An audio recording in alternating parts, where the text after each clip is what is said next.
Bagaimana hukumnya kalau suami berselingkuh? Apakah sebaiknya bagaimana kalau suami garis miring istri? Suami atau istri berselingkuh, apakah sebaiknya suami istri itu minta cerai atau gimana Pak Ustaz?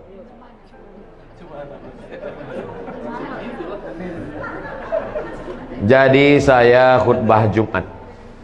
Selesai saya khutbah Jumat, datanglah bapak-bapak menangis. Ada apa Pak?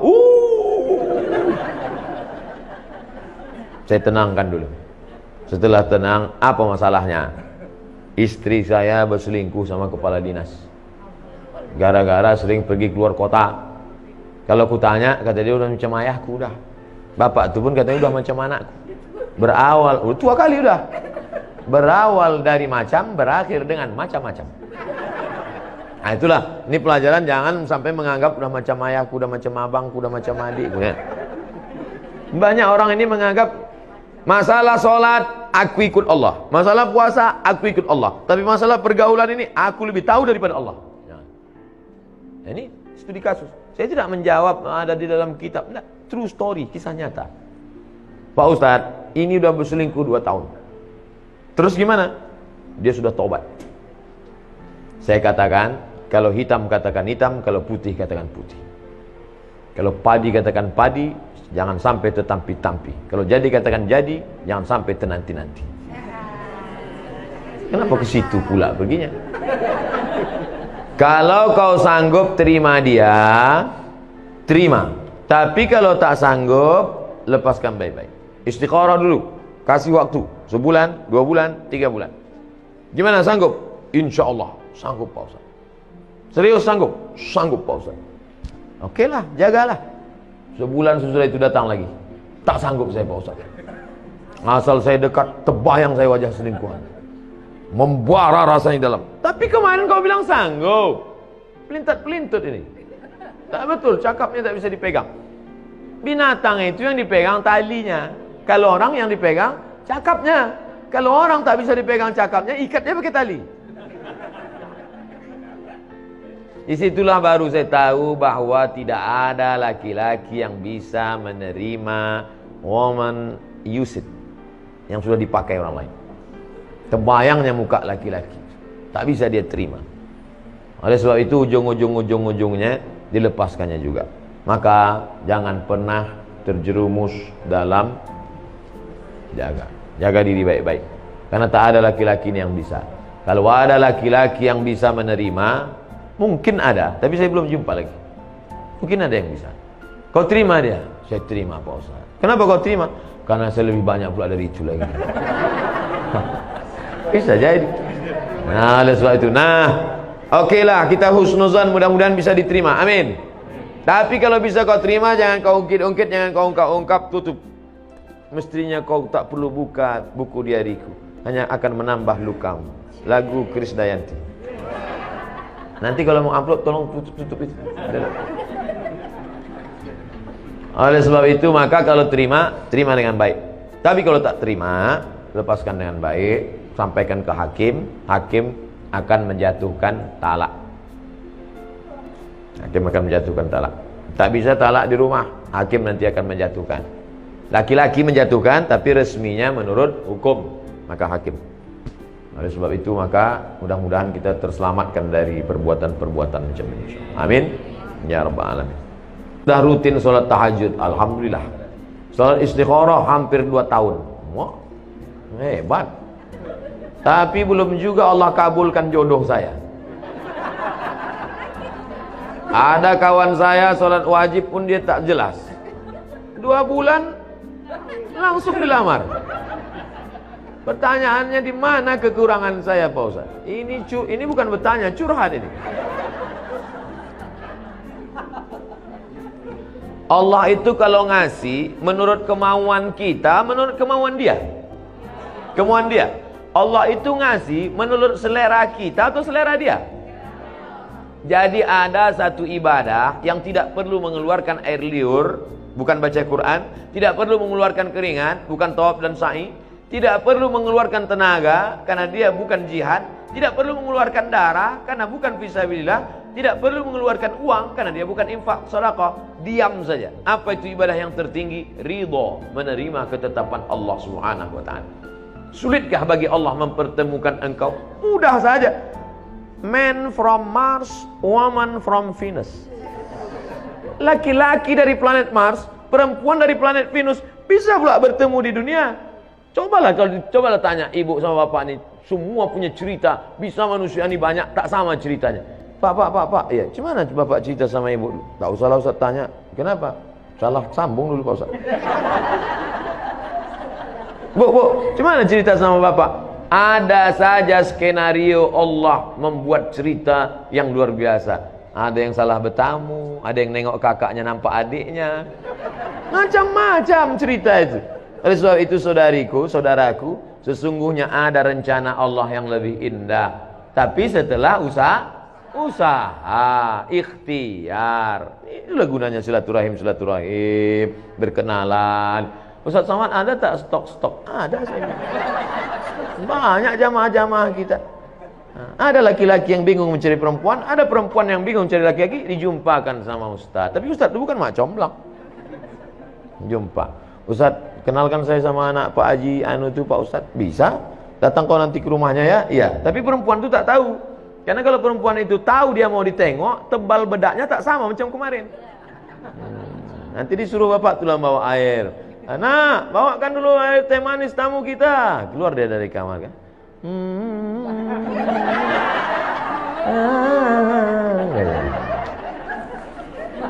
Insya Allah Allah akan pertemukan, tapi dengan syarat sabri wassalah, banyak-banyak sabar dan salat.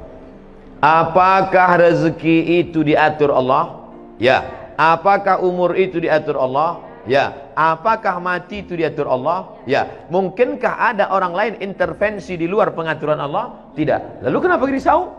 Itu bukan pertanyaan saya, itu pertanyaan Ibrahim bin Adham tentang orang yang ragu, risau. Ditanya Ibrahim bin Adham, apakah rezeki diatur Allah? Betul. Apakah umur diatur Allah? Iya. Apakah pertemuan diatur Allah? Iya. Adakah intervensi di luar selain kuasa Allah? Tak ada. Kenapa engkau risau?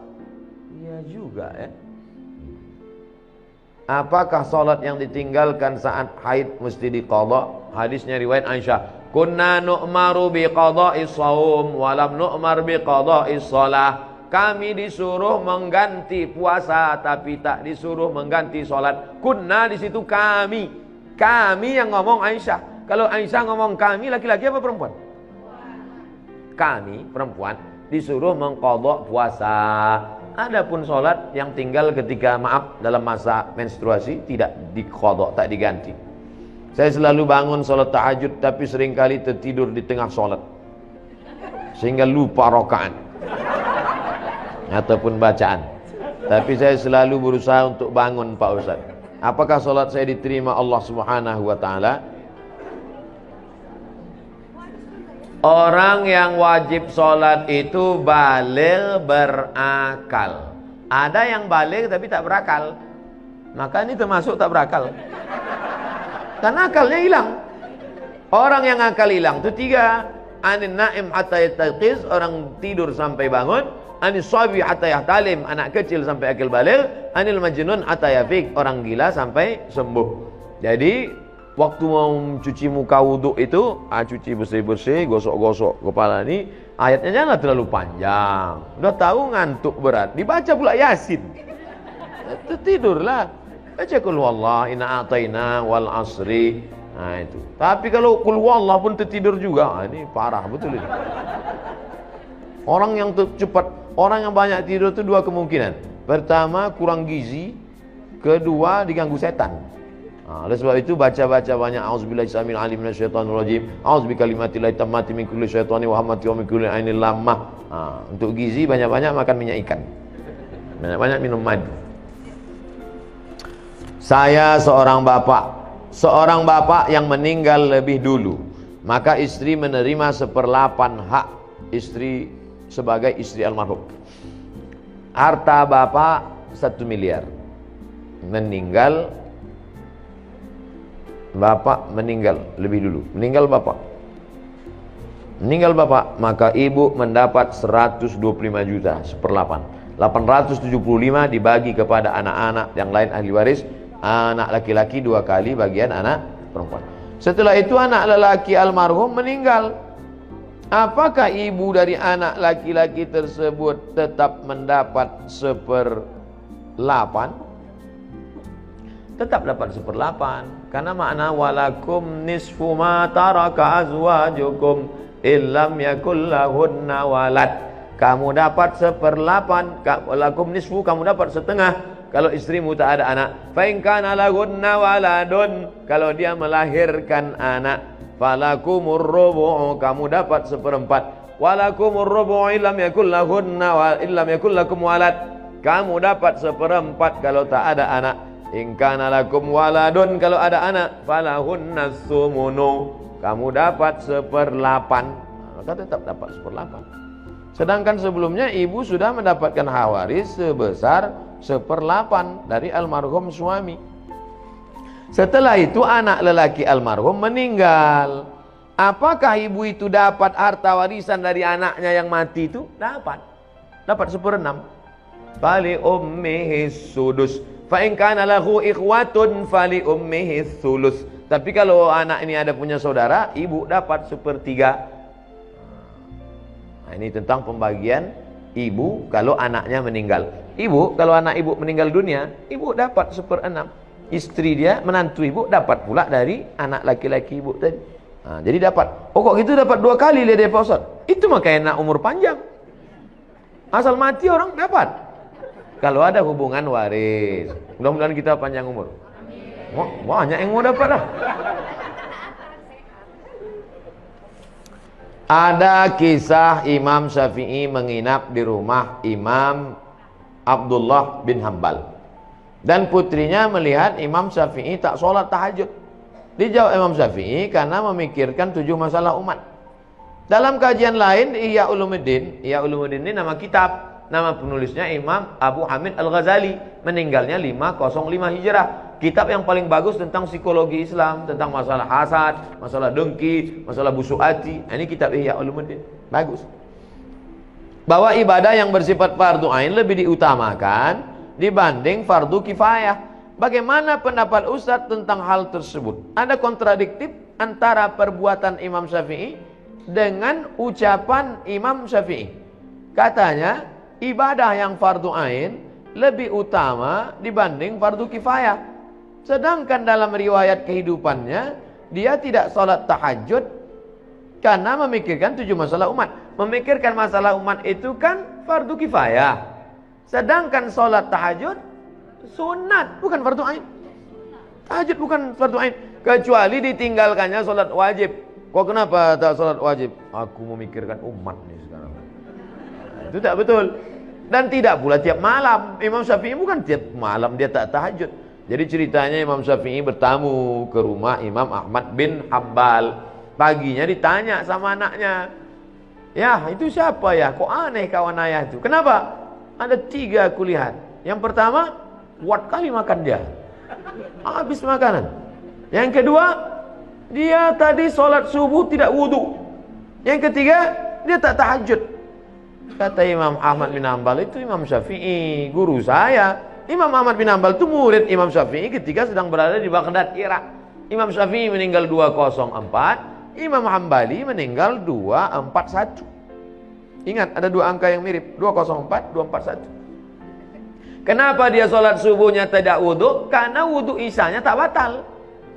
Kenapa dia tak tahajud malam itu? Karena tahajud amal pribadi. Sedangkan ada amal mengalir setelah mati, yaitu amal jariah nulis buku. Tahajud kalau kita buat untuk kita sendiri, mati kita putus. Tapi kalau nulis buku, tapi jangan tiap malam nulis tak tahajud, sekali-sekali. Yang ketiga, kenapa makannya banyak? Karena makanan orang beriman itu obat. Bapak, ibu kalau banyak tadi makan, mana tahu ditanya, kok banyak kali makan? Ini obat. Cuman kadang orang yang 3 cerita ini, yang 1 itu aja ingat dia. Yang 2 itu tak ingat. Makanan orang beriman itu, la ya'kulu ta'amaka illa taqiyun. Tidak ada yang memakan makananmu kecuali orang yang bertakwa. Yang menyiapkannya takwa, yang memakannya pun orang takwa. Semua yang saya makan di rumah ini, yang kita makan di rumah ini jadi amal soleh. Kenapa? Karena orang beriman itu makan liyuqima sulbahu, untuk menegakkan tulang belakang. Asal udah tegak tulang belakang, stop. Jadi kalau bapak ibu nampak nanti saya makan ini, mau ambil ini, ambil ini. Ustaz kau banyak kali makan. Aku kalau tidak begini tak tegak tulang belakang. Boleh tak salat tahajud 10 menit sebelum azan subuh? Waktu tahajud dari sejak isya sampai azan subuh. Jakarta subuhnya sekarang jam berapa? 4:06. Jam 4 salat tahajud sah. Tapi jangan tiap malam. Boleh sekali. Jam 4 udah berbunyi, udah suara mengaji di masjid, boleh. Yang penting belum masuk waktu subuh. Saya tidak mengatakan azan. Saya tidak mengatakan azan. Belum masuk waktu subuh. Karena banyak juga sekarang muazin azannya sudah masuk beberapa saat, dia pun ketiduran juga. Boleh tak witir 1 rakaat Pak Ustaz? Sesikit-sikit witir 1 rakaat. 3, 5, 7, 9, 11. Habis. 11 paling banyak. Jadi kalau ada orang sholat witir 1 rakaat, sah. Tapi masa iya mau masuk surga 1 rakaat? Pas tengok malaikat, berapa witir kau? 1, mak, sikit kali kata malaikat. Pede kali kau masuk ke sini 1. Imam Ahmad bin Ambal, Imam Hambali, salat dari isya sampai subuh. Nabi, wala saufa yu'tika rabbuka fatardo, apapun yang kau mau ku kasih Muhammad, sampai bengkak kakinya. 1 rakaat mau masuk surga. Kau masuk surga? Ya Allah, di kaki 5-nya pun tak apa-apa lah. Mudah-mudahan kita masuk surga Jannatul Firdaus. Idza sa'altumullah, kalau kau minta kepada Allah, fas'aluhul firdaus, mintalah surga Jannatul Firdaus. Bagaimana hukumnya kalau suami berselingkuh? Apakah sebaiknya bagaimana kalau suami garis miring istri? Suami atau istri berselingkuh, apakah sebaiknya suami istri itu minta cerai atau gimana Pak Ustaz?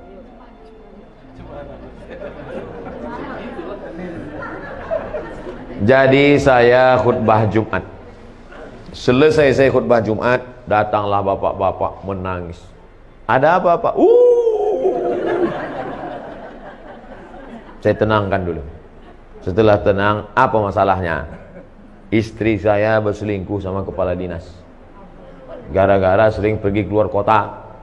Kalau ku tanya, kata dia udah macam ayahku udah. Bapak itu pun katanya udah macam anakku. Berawal, tua kali udah. Berawal dari macam, berakhir dengan macam-macam. Nah itulah, ini pelajaran, jangan sampai menganggap udah macam ayahku, udah macam abangku, udah macam adikku ya. Banyak orang ini menganggap masalah sholat, aku ikut Allah. Masalah puasa, aku ikut Allah. Tapi masalah pergaulan ini, aku lebih tahu daripada Allah. Ini studi kasus. Saya tidak menjawab ada di dalam kitab. Tidak, true story, kisah nyata. Pak Ustadz, ini udah berselingkuh 2 tahun. Terus gimana? Dia sudah tobat. Saya katakan, kalau hitam katakan hitam, kalau putih katakan putih. Kalau padi katakan padi, jangan sampai tertampi-tampi. Kalau jadi katakan jadi, jangan sampai tenanti-nanti. Kenapa ke situ pula perginya? Kalau kau sanggup terima dia, terima. Tapi kalau tak sanggup, lepaskan baik-baik. Istikharah dulu. Kasih waktu. Sebulan, 2 bulan, 3 bulan. Gimana sanggup? Insya Allah sanggup Pak Ustaz. Serius sanggup? Sanggup Pak Ustaz. Oke lah, jagalah. Sebulan sesudah itu datang lagi. Tak sanggup saya Pak Ustaz. Asal saya dekat, terbayang saya wajah selingkuhan. Membara rasanya dalam. Tapi kemarin kau bilang sanggup. Pelintat-pelintut ini. Tak betul, cakapnya tak bisa dipegang. Binatang itu yang dipegang talinya. Kalau orang yang dipegang cakapnya. Kalau orang tak bisa dipegang cakapnya, ikatnya pakai tali. Disitulah baru saya tahu bahwa tidak ada laki-laki yang bisa menerima woman used yang sudah dipakai orang lain. Terbayangnya muka laki-laki, tak bisa dia terima. Oleh sebab itu ujung-ujungnya dilepaskannya juga. Maka jangan pernah terjerumus dalam